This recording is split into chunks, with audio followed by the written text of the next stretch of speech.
محترم حاضرین،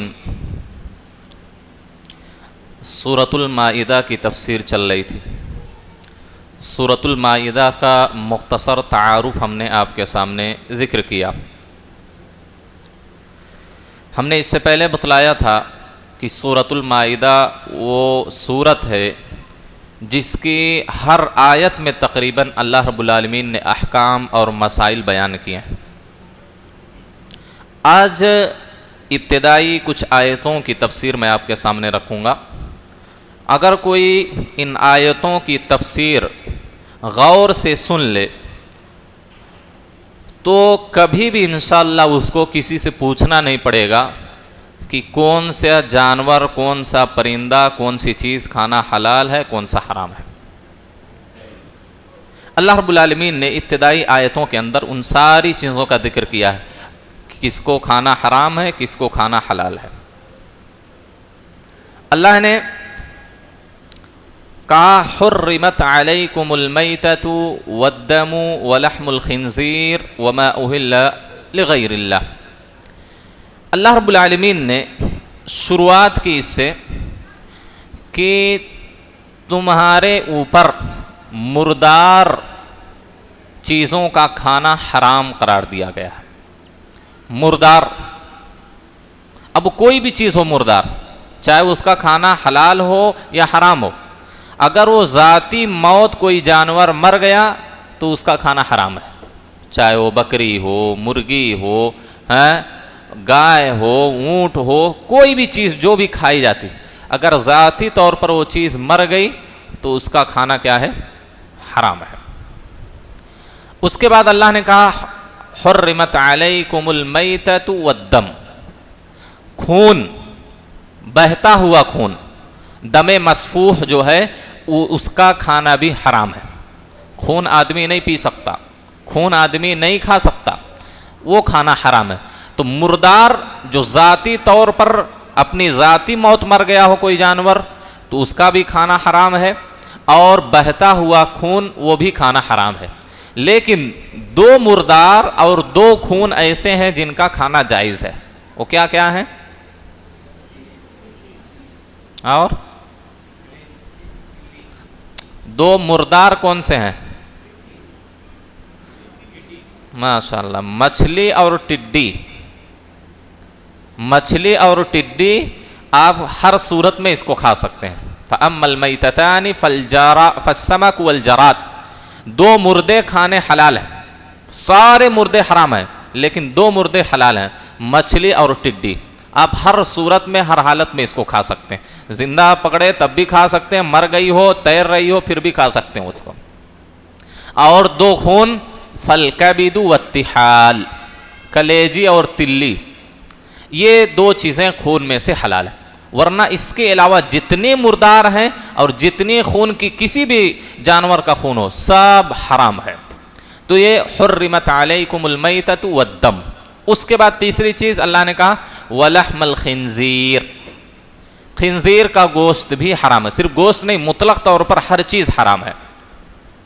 تو یہ تیسری چیز ولحم الخنزیر۔ چوتھی چیز وما اہل بہ لغیر اللہ، وہ جانور بھی تمہارے اوپر حرام ہے جن کو غیر اللہ کے لیے ذبح کیا گیا۔ کیا ہے؟ اللہ کے نام کے علاوہ کسی اور کے نام پر ذبح کیا گیا ہو۔ اسی بنیاد پر ہر وہ جانور جو فلاں پیر کے نام پر، فلاں امام کے نام پر، فلاں بابا کے نام پر جو بھی جانور ذبح کیے جاتے ہیں، ان سارے جانوروں کا گوشت مسلمانوں پر حرام ہے، اس کا کھانا جائز نہیں۔ وما اہل بہ لغیر اللہ، جس کو اللہ کے علاوہ کے لیے ذبح کیا گیا ہو، اب دنیا کا کوئی بھی ہو۔ بہت سارے لوگ قربانی میں بھی کیا ہے؟ اللہ کے رسول کے نام سے کرتے ہیں، محمد کے نام سے ایک قربانی۔ نہیں، اللہ کے علاوہ کسی کے نام پر جانور ذبح نہیں کر سکتے، اللہ کے نام سے ہی ذبح کرنا ہے، اللہ کے ہی لیے ذبح کرنا۔ اللہ کے علاوہ کسی اور کے لیے اگر کوئی جانور ذبح کیا گیا تو اس کا کھانا حرام ہے، آپ کے لیے جائز نہیں ہے۔ تو وما اہل بہ لغیر اللہ، اب وہ جانور چاہے حلال ہو یا حرام ہو، کوئی بھی جانور ہو غیر اللہ کے نام پر ذبح کیا گیا نہیں کھا سکتے. تو وما اہل بہ لغیر اللہ. اس کے بعد اللہ نے کیا کہا؟ والمنخنقۃ، ایسا جانور بھی تمہارے اوپر حرام ہے جس کو کیا ہے گلا گھونٹ کر مار دیا گیا. والمنخنقہ، گلا گھٹ کر جو جانور مر گیا. اب چاہے انسان ہی اس کو دبا کے مار دے تب بھی حرام ہے، یا جانور کی کسی ہنڈی ونڈی میں مڈی پھنس گئی ہو اس کی وجہ سے حرام ہے. درختوں کے درمیان یا کہیں بھی گلا گھٹ کر کوئی جانور مر گیا تو اس کا کھانا بھی حرام. والموقودۃ، والموقودہ، اسی طریقے سے وہ جانور بھی تم پر حرام ہے جو چوٹ لگنے کی وجہ سے مر گیا، بھاری بھرکم چیز کے لگنے کی وجہ سے مر گیا. جیسے کسی بڑے پتھر سے کسی نے مرغی کو مار دیا مر گئی، کسی پرندے کو مار دیا مر گئی، حرام. کسی نے لاٹھی سے مار دیا، زمانے جاہلیت میں کیا ہے لاٹھی سے مار دیتے تھے، مر جاتا تھا تو کھا لیتے تھے. اللہ نے کہا نہیں، والموقودہ، چوٹ لگنے کی وجہ سے جو جانور مر گیا وہ بھی حرام. تو لاٹھی ڈنڈے پتھر سے کوئی مار دیا، کوئی بھاری بھرکم چھت گر گیا، بلڈنگ گر گئی، سب جانور مر گئے، نہیں کھا سکتے، حرام ہے. والموقودہ. اس کے بعد والمتردیہ. موقودہ میں ایک اور چیز، اللہ کے رسول صلی اللہ علیہ وسلم سے ایک مرتبہ سوال کیا گیا، اللہ کے رسول ہم تیر سے جو شکار کرتے ہیں کیا اس کو کھا سکتے ہیں؟ آپ صلی اللہ علیہ وسلم نے جواب دیا، کہا کہ اگر تیر کی وجہ سے زخم لگے، سیدھا تیر لگے تو خون بہے گا تو کھا سکتے ہیں، لیکن اگر تیر اس طرح جا کے لگے اور مر جائے جانور تو کھانا حرام ہے، کیونکہ وہ چوٹ کی وجہ سے مرا ہے، زخم کی وجہ سے نہیں مرا. تو زخم اگر نہیں ہوا، خون نہیں نکلا تو ایسی صورت میں کھانا حرام ہے. تو والموقودہ والمتردیہ. اسی طریقے سے جو جانور بلندی سے گر کر مر گیا ہو، چھت سے گر گیا، پہاڑ سے گر گیا، کوئی ڈھکیل دیا یا خود بخود گر گیا، کنویں میں گر گیا، تالاب میں گر گیا، مر گیا، اللہ رب العالمین نے کہا کہ وہ جانور بھی کھانا حرام ہے تمہارے پاس. تو موقودۃ والمتردیۃ والنطیحہ. نطیحہ، آپس میں جانور لڑتے ہیں نا کبھی، تو ایک دوسرے کو سینگ مار دیا مر گیا، وہ بھی کھانا حرام، نہیں کھا سکتے کوئی بھی جانور ہو. تو والنطیحہ. اور اس کے ساتھ ساتھ اللہ رب العالمین نے کیا کہا؟ وما اکل السبع. ان جانوروں کا بھی کھانا تمہارے اوپر حرام ہے جن کو درندوں نے کھایا ہو. درندے چیڑ پھاڑ کرنے والے، سمجھ رہے ہیں، جیسے شیر ہے، چیتا ہے، بھیڑیا ہے، تیدوا ہے، یہ سب درندے ان کو بولا جاتا ہے. تو وما اکل السبع، وہ جانور بھی کھانا تمہارے لیے حرام ہے جن کو درندوں نے کھا لیا ہو. الا ما ذکیتم، ہاں اگر تم نے مرنے سے پہلے اس کو پکڑ لیا، ذبح کر لیا تو حلال. کوئی جانور، ابھی جتنے بھی جانور ہم نے بتلائے کہ گر کر کوئی جانور گر گیا ہو آپ نے، لیکن مرنے سے پہلے اس کو پکڑ لیا، ابھی اس کے اندر زندگی باقی ہے تو پکڑ کر ذبح کر لیا تو کھانا جائز ہے. چوٹ کی وجہ سے کوئی جانور مرنے والا ہے لیکن پکڑ لیا آپ نے، پکڑ کے ذبح کر دیا مرنے سے پہلے، حلال ہے. تو اگر حالت حیات میں اس کے اندر زندگی کی ابھی زندگی باقی ہے، کیسے معلوم ہوگا؟ علماء نے بیان کیا ہے کہ آنکھ اس کی پھڑکے، ذبح کرتے وقت کیا ہے دم ہلائے، حرکت کرے، پیر ہلائے، یہ ساری علامت ہیں کہ جانور ابھی بھی زندہ ہے. تو ایسی حالت میں اس کو ذبح کر سکتے ہیں اور کھا سکتے ہیں. تو اگر مرنے سے پہلے ان جو چوٹ لگ گئی ہے، جو گر گئے ہیں، جو دب گئے ہیں، ایسے جانوروں کو اگر ذبح کر لیا مرنے سے پہلے تو اس کو کھا سکتے ہیں. اسی طرح درندوں نے کسی جانور کو پکڑ لیا، ابھی مرا نہیں ہے، جیسے بکری کو پکڑ لیا، مرغی کو کیا ہے یہ بلی پکڑ لیتی کبھی کبھی، تو آپ مرنے سے پہلے اگر اس کو پکڑ کے ذبح کر لیا تو اس کا کھانا جائز ہے. تو وما اکل السبع الا ما ذکیت وما ذبح علی النصب. ایک اور چیز اللہ نے بیان کی، کہا کہ ان جانوروں کا بھی کھانا تمہارے لیے حرام ہے جو آستھانوں پر، مزاروں پر ذبح کیے جائیں. اللہ نے بہت سارے مسائل حل کر دیے اس ایک جملے سے. اگرچہ اللہ کا نام لے کر ہی، اللہ کا نام بسم اللہ اللہ اکبر کر کے ذبح کیا، لیکن وہ مزاروں پر ذبح کیا گیا، آستھانوں پر ذبح کیا گیا، تو ایسے جانور کا کھانا حرام ہے. اللہ کا نام لے کر گئے، لیکن مزار پر جا کے ذبح کیا، آستھانوں پر ذبح کیا، اللہ نے کہا کہ حرام نہیں کھا سکتے۔ تو اس طرح کے آج بہت ساری دعوتیں آپ کو بھی ملتی ہوں گی، تو ایسے جانوروں کی دعوت قبول کرنا آپ کے لیے حرام ہے جو مزاروں پر ذبح کیے جاتے ہیں، جو آستھانوں پر ذبح کیے جاتے ہیں، جو غیر اللہ کے نام پر ذبح کیے جاتے ہیں، فلاں صاحب کے نام سے، فلاں امام صاحب، فلاں پیر، فلاں مرشد، سب حرام ہے۔ تو وما ذبح علی النصب وان تستقسموا بالازلام، وہ جانور بھی حرام ہے جن کے ذریعہ سے کیا ہے قسمت آزمائی کی جائے۔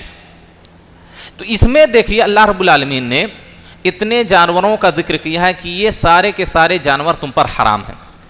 حالانکہ حدیث میں اگر جائیں گے تو حدیث میں آپ صلی اللہ علیہ وسلم نے ایک عمومی قاعدہ بتلا دیا۔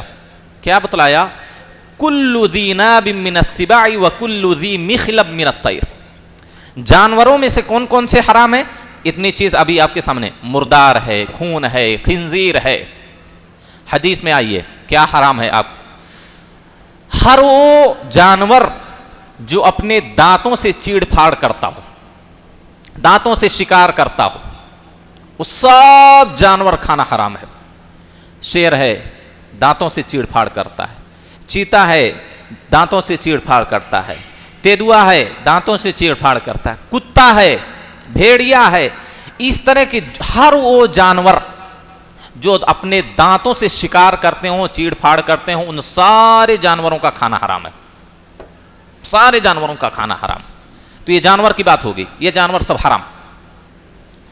اور رہی بات پرندوں کی، پرندوں میں کون سی چیز حرام ہے، کون سی حلال ہے؟ دیکھیے اس کا بھی ایک عمومی قاعدہ ہے، کل ذی مخلب من الطیر، ہر وہ پرندہ جو اپنے پنجوں سے شکار کرتا ہو، جیسے شاہین ہے، باز ہے، سقرا ہے، عقاب ہے، چیل ہے، یہ سب کیا ہے؟ اپنے ذی مخلب ان کو بولا جاتا ہے حدیث میں۔ تو اپنے پنجوں سے جو شکار جو پرندے کرتے ہیں ان سارے پرندوں کا کھانا حرام ہے۔ تو آپ کو معلوم کیا ہوا جانوروں میں کون کون سے حرام ہیں؟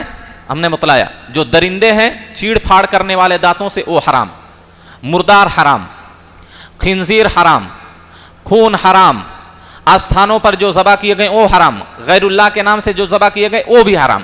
اور اسی طریقے سے پالتو گدھا، یہ جو گدھے پالتے ہیں نا، پالتو گدھا بھی کھانا حرام ہے۔ غزوہ فتح خیبر کے وقت اللہ کے رسول صلی اللہ علیہ وسلم نے ہمیشہ کے لیے گدھے کو، حالانکہ 2-3 مرتبہ حلال ہوا پھر حرام ہوا، پھر حلال ہوا، ضرورت کے وقت اللہ کے رسول جائز قرار دے، لیکن فتح خیبر کی بنیاد پر اللہ کے رسول صلی اللہ علیہ وسلم نے کہا آج کے بعد سے پالتو گدھا کھانا حرام۔ تو پالتو گدھا حرام ہے، اور جو چیز حرام ہے اس کا دودھ بھی حرام ہو جاتا۔ آپ نے سنا ہوگا گدھے کا دودھ کتنا مہنگا ملتا ہے، ہزاروں میں بولتے ہیں، 1 چمچ ملتا ہے 1000 روپیہ میں تک کی، 50 گرام 100 گرام، وہ حرام ہے پینا۔ وہ یہ ترکی جو کہتے ہیں اسلامی ملک ہے، حالانکہ وہ اسلامی ملک نہیں، وہ امریکہ اور یورپ سے بھی بدتر ہے کنٹری ہے، جہاں ہر طرح کی بے حیائی، ہر طرح کی فحش، ہر طرح کی برائی پائی جاتی ہے۔ پوری دنیا میں یا اسلامی ممالک میں شراب سب سے زیادہ وہیں بیچی جاتی ہے، سب سے زیادہ کاروبار ترکی ہی میں ہوتا ہے، ہر طرح کی برائی ترکی میں موجود ہے۔ اسلامی ملک نہیں ہے، بالکل نہیں، وہ یہودیوں کے ایجنٹ ہیں سب، طیب اردگان۔ تو وہ کیا میں کہہ رہا تھا کہ وہاں گدھے کی دودھ کی خوب تجارت ہوتی ہے، بلکہ خود طیب اردگان نے اس کا پرچار کیا ہے، اور وہ کہتے ہیں خلیفۃ المسلمین ہے۔ تو یہ میں کہہ رہا تھا کہ گدھا، جو یہ جانور حرام میں نے بتلائے ہیں، ان کا دودھ بھی حرام ہے، صرف نہیں کہ گوشت ہی حرام ہے، ان سے کسی بھی طرح سے فائدہ اٹھانا بھی حرام ہے آپ کے لیے۔ تو پالتو گدھا ہو گیا، کتا تو خود بخود آ جاتا کیونکہ وہ بھی دانتوں سے چیڑ پھاڑ کرتا ہے۔ تو یہ سارے جانوروں کی ہم نے فہرست بتلا دی کہ یہ آپ کے لیے حرام ہے۔ اسی طریقے سے وہ جانور جو کھانا جن کا جائز ہے، جیسے کیا ہے، مرغی ہے، ہم نے کہا گائے ہے، بکری ہے، گھوڑا ہے، گھوڑا بھی کھانا جائز ہے، معلوم ہے کہ نہیں؟ اگرچہ امام ابو حنیفہ نے کہا کہ نہیں جائز نہیں، لیکن کھانا جائز ہے، صحابہ نے کھایا۔ تو یہ جانور اگر گندگی کھانے لگیں، نجس چیزیں کھانے لگیں، اور ان کی اکثر خوراک نجس ہو اور نجاست کا اثر بھی ان جانوروں پر ظاہر ہونے لگے تو ان جانوروں کا کھانا بھی حرام ہو جاتا ہے. کیوں؟ نجاست کی وجہ سے، نجس کھانے کی وجہ سے. آپ صلی اللہ علیہ وسلم نے کہا کہ نہا عن اکل لحم الجلالہ، حدیث میں اس کو جلالہ کہا جاتا ہے، وہ جانور جو گندگی کھانے لگے اور اکثر غذا ان کی گندگی ہو اور نجاست کا اثر، گندگی کا اثر ان کے دودھ میں، ان کے گوشت میں دکھ رہا ہو، تو ایسے جانوروں پر سواری کرنا، ایسے جانوروں کا دودھ پینا، ایسے جانوروں کا گوشت کھانا بھی حرام ہو جاتا ہے. اسی طرح وہ مرغی اگر اکثر غذا اس کی نجاست اور گندی چیز ہو تو اس کا انڈا کھانا بھی حرام ہو جاتا. سمجھ رہے ہیں؟ تو حرام چیزوں کی تفصیل ہم نے آپ کے سامنے ذکر کر دی. پرندوں میں کون سے حرام، وہ بھی ہم نے بتلا دیا، جو اپنے پنجوں سے شکار کرتے ہوں، یا اسی طریقے سے وہ پرندے جن کی اکثر غذا نجس چیزیں ہوں، جیسے کوا ہے، یہ کالا کوا، ورنہ کوے کی وہ سفید جس کو ہم لوگ بگلا بولتے ہیں، سفید کوا وہ حلال ہے. یہ کالا کوا یہ گندگی کھاتا ہے. سمجھ رہے ہیں؟ تو جس کی اکثر غذا نجس ہو وہ پرندہ بھی حرام ہے کھانا، اور وہ پرندے مطلق طور پر جو اپنے پنجے سے شکار کرتے ہیں ان کا بھی کھانا حرام. تو جانوروں کی تفصیل معلوم ہو گئی. اس کے علاوہ جتنے جانور ہیں سب کھا سکتے ہیں آپ، جتنے بھی جانور ہیں سب کھا سکتے ہیں. اس کے علاوہ جتنے بھی پرندے ہیں سب کھا سکتے ہیں. اب کوئی بولتا مور کھانا، تو کون بولتا وہ لال کبوتر کھانا، تو کون، سب کھا سکتے ہیں. یہ جو ابھی تفصیل ہم نے آپ کے سامنے رکھی ہے، یہی اتنے پرندے اور یہی اتنے جانور آپ کے لیے حرام ہیں. اس کے علاوہ جتنے پرندے ہیں، جتنے جانور ہیں، سب حلال ہیں آپ کے لیے. اب آئیے کیڑے مکوڑوں میں آ جاتے ہیں. ہاں وہ بھی تو ہے. کیڑے مکوڑوں میں دیکھیے، اگر اس کے اندر بہتا ہوا خون پایا جاتا ہے، دو ہی طرح کے کیڑے ہو سکتے. یا تو اگر اس کو مارا جائے، کاٹا جائے، ذبح کیا جائے، جو بھی، اگر اس کے اندر بہتا ہوا خون ہے، کاٹنے کے بعد اس کو ذبح کرنے کے بعد اگر خون بہ رہا ہے، یا دوسری قسم ہوگی کہ اس کے اندر دم سائل بہنے والا خون نہیں ہے، جیسے چھپکلی ہے، مچھر ہے، مکھی ہے، چیونٹی ہے، چیونٹیوں کی جتنی بھی قسم بڑی چھوٹی سب، اس کے اندر دم سائل نہیں ہے، بہتا ہوا خون نہیں ہے. تو یہ سارے کیڑے مکوڑے جن کے اندر دم سائل نہیں ہے ان کا کھانا حرام ہے. اسی وجہ سے آپ صلی اللہ علیہ وسلم نے کہا مکھی اگر گر جائے تو نکال کے پھینک دو، کہ نہیں دال میں گر گئی تو پی لینا اس کو. حرام ہے کیونکہ اس کے اندر بہتا ہوا خون نہیں ہے. تو یہ جتنی بھی ہے، چھپکلی ہے، مچھر ہے، مکھی ہے، یہ چیونٹی ہے، یہ کیڑے مکوڑے جو چھوٹے چھوٹے جس کے اندر بہنے والا خون نہیں ہوتا، وہ سارے کیڑے مکوڑے کھانے حرام ہیں. سمجھ رہے ہیں؟ اسی طریقے سے وہ کیڑے مکوڑے جو نجس چیزوں سے پیدا ہوتے ہیں، نجاست ہی میں ان کا وجود ہوتا ہے، ان کا بھی کھانا حرام ہے. اس کے علاوہ جتنے کیڑے مکوڑے آپ کھا سکتے ہیں. ایک مرتبہ امام شافعی سے کسی نے سوال کیا، فقہاء نے بلکہ باقاعدہ اس پر باب باندھا. پھلوں میں آپ دیکھیں، پھلوں میں کیڑے پڑ جاتے ہیں. یہ انجیر آپ دیکھتے ہیں تو وہ باریک کیڑے آتے ہیں، ہاں پروں والے کیڑے رہتے ہیں، بہت چھوٹے چھوٹے باریک. تو فقہاء نے تو بلکہ اکثر علماء نے کہا ہے کہ پھلوں کے اندر جو کیڑے پیدا ہو جاتے ہیں وہ اگر کوئی کھا لیا تو کوئی حرج نہیں، وہ پاک ہے، جائز ہے اس کا کھانا. علماء نے لکھا ہے اس کا کھانا جائز. لیکن نجاست میں جو کیڑے پیدا ہوتے ہیں ان کا کھانا کیا ہے؟ حرام ہے. ابھی تک یہ جو میں بات آپ کے سامنے ذکر کر رہا تھا، یہ کون سے جانوروں کی؟ جو خشکی پر رہتے ہیں. جانوروں کی دو قسم، ایک وہ جانور جو خشکی پر رہتے، ایک وہ جانور جو صرف پانی میں رہتے ہیں. تو خشکی میں پائے جانے والے اتنے جانور، کیڑے مکوڑے، پرندے آپ کے اوپر حرام ہے. بقیہ سب کھا سکتے ہیں بغیر کسی شک و شبہے کے. رہی بات سمندری یا پانی میں رہنے والے جو جانور، کیڑے مکوڑے جو بھی ہیں، تو مطلق طور پر سمندری یا پانی میں رہنے والی جتنی بھی چیزیں ہیں سب کھا سکتے ہیں، سب کھا سکتے ہیں، کوئی بھی چیز ہو. بعض لوگوں نے صرف میڈک کا استثناء کیا ہے، کیونکہ آپ صلی اللہ علیہ وسلم نے میڈک کو قتل کرنے سے منع کیا. جو قتل کرنا جائز نہیں ہے تو کھانا جائز نہیں. بغیر اس کو قتل کیے مارے کیسے کھائیں گے؟ جو قتل ہی کرنا، مارنے ہی سے اللہ نے منع کیا ہے، اللہ کے رسول نے منع کیا ہے، تو اس کا کھانا جائز. اس کے علاوہ پانی میں رہنے والے جتنی بھی چیزیں ہیں سب کھا سکتے ہیں. بلکہ علماء تو لکھا ہے کہ سمندری خنزیر بھی کھا سکتے ہیں. سمندری جتنی بھی پانی میں ہی جو چیزیں زندہ رہتی ہیں ساری چیزیں کھا سکتے ہیں. اللہ کے رسول نے کہا ہوا الطہور ماء والحل المیتۃ، سمندر کا پانی پاک ہے اور اس کے جتنے مردار ہیں سب حلال ہیں تمہارے لیے. اللہ نے کہا اسی سورہ میں احل لکم صید البحر وطعامہ متاعا لکم وللسیارہ. تو سمندری جتنی بھی چیزیں ہیں آپ کھا سکتے ہیں. علماء نے ایک شرط لگائی ہے، صرف ایک شرط، کہ وہ آپ کے لیے نقصان دہ نہ ہو. آپ کے لیے کیا ہو؟ نقصان دہ نہ ہو. کیونکہ اپنے جس طرح دوسروں کو تکلیف پہنچانا جائز نہیں ہے، اسی طرح اپنے آپ کو بھی تکلیف پہنچانا جائز نہیں ہے. لا ضرر ولا ضرار، نہ تو اپنے آپ کو تکلیف پہنچاؤ نہ سامنے والے کو تکلیف پہنچاؤ. لا تقتلوا انفسکم، اپنے آپ کو قتل نہ کرو. لا تلقوا بایدیکم الی التہلکہ، اپنے آپ کو ہلاکت میں مت ڈالو. تو اگر کوئی نقصان اس سے آپ کو نہیں ہو رہا ہے، آپ کی صحت پر اثر نہیں پڑ رہا ہے، تو ایسی صورت میں سمندر میں یا پانی میں رہنے والی جتنی بھی چیزیں ہیں سب کھا سکتے ہیں. تو یہ تفصیل ہم نے آپ کے سامنے رکھ دی ہے کہ سمندر تو مسئلہ یہ چھوڑ دیجیے، سب جائز.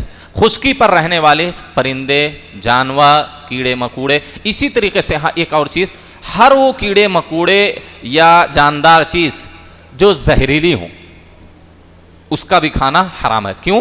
دلیل لا تقتلوا انفسکم، اپنے آپ کو قتل نہ کرو، اپنے آپ کو ہلاکت میں نہ ڈالو، اپنے آپ کو نقصان نہ اب کوئی بچھو پکڑ کے کھا لیں تو زہر رہتا بھائی، وہ ڈس لیتا ہے تو مر جاتے ہیں لوگ.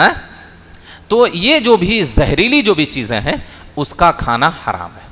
تو یہ معقول کھانے والی جو چیزیں ہیں اس کا ذکر ہم نے آپ کے سامنے پورے تفصیل کے ساتھ کر دیا. یہی کھانا حرام ہے، اس کے علاوہ ساری چیزیں جائز ہیں. اور رہی بات مشروب کی، پینے والی چیزوں کی، تو آپ یہ جان لیجئے مشروب جو آپ کی صحت کے لیے نقصان دہ ہو اس کا پینا حرام ہے، یا وہ ہر وہ مشروب، ہر وہ پینے والی چیز جس کے اندر نشہ ہو، جس کے اندر نشہ ہو. یہ بیڑی، یہ سگریٹ، یہ تمباکو، یہ گل منجن، بعض لوگ گل منجن کرتے ہیں، اس کے اندر بھی نشہ ہے.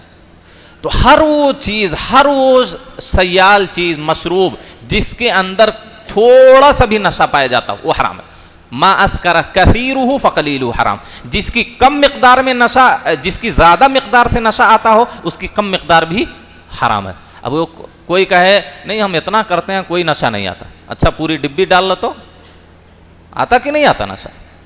تو زیادہ مقدار سے اگر نشہ آ رہا ہے تو اس کی کم مقدار بھی حرام ہے. کل مسکر خمر و کل مسکر حرام، ہر نشہ آور چیز شراب ہے اور ہر شراب حرام ہے. تو ہر وہ مشروب، اس کا آپ کتنا بھی اچھا اچھا نام رکھ لیں، آج شراب کے ایک سے ایک نئے نئے اچھے اچھے نام رکھے جاتے ہیں، وہ سب حرام ہے. نشہ اگر معمولی سی بھی پایا گیا کسی مشروب میں، کسی پینے والی چیز میں، تو آپ کے لیے حرام ہے. اسی طریقے سے ہر وہ مشروب جو آپ کے لیے نقصان دہ ہو، یعنی اس سے آپ کی صحت پر اثر پڑ رہا ہو، تو اس کا بھی کھانا، اس کا بھی پینا حرام ہے. تو یہ کھانے اور پینے کی ساری چیزیں ہم نے بتلا دی کہ یہی اتنی چیزیں حرام ہیں، اس کے علاوہ کوئی بھی چیز آپ کھا سکتے ہیں. گھوڑا کھا سکتے ہیں، حدیثوں سے ثابت ہے، صحیح حدیث ہے، کھا سکتے ہیں. اب وہ کیکڑا بار بار سوال کرتے ہیں، بھی سمندری ہے کھا سکتے ہیں، کوئی حرج نہیں ہے اس میں.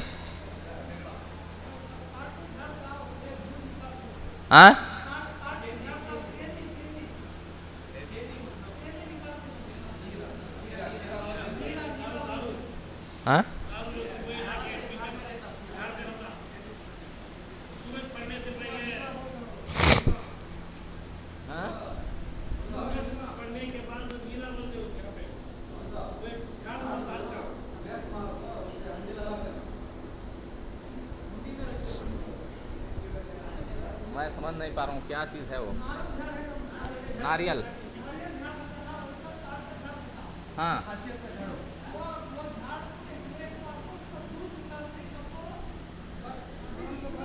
سمجھ گیا.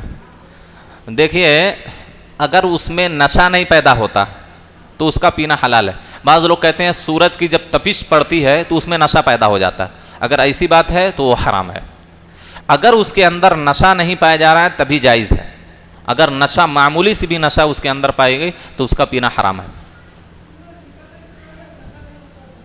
اگر نہیں ہوتا تو پی سکتے ہیں، لیکن اگر نشہ ہے تو اس کا پینا حرام ہے، وہ شراب میں داخل ہے. کسی بھی اعتبار سے اس میں نشہ پیدا ہوا تو وہ چیز حرام ہو جاتی. خرگوش کھا سکتے ہیں, اللہ کے رسول نے بھی کھایا ہے. کھا سکتے, ہاں نہیں سنائی دے رہا, جتنے بھی رقم کے وہ کھا سکتے ہیں, وہ کالا پیلا نیلا جو بھی ہو کھا سکتے ہیں, کھا سکتے ہیں. گھوڑ پر ایک مرتبہ اللہ کے رسول کے دسترخوان پر رکھا گیا. آپ خالد بن ولید کیا ہے کھا رہے ہیں, لیکن اللہ کے رسول نہیں کھائے. اللہ کے رسول نے کہا مجھے یہ چیز پسند نہیں ہے, تم لوگ کھانا ہو تو کھا لو.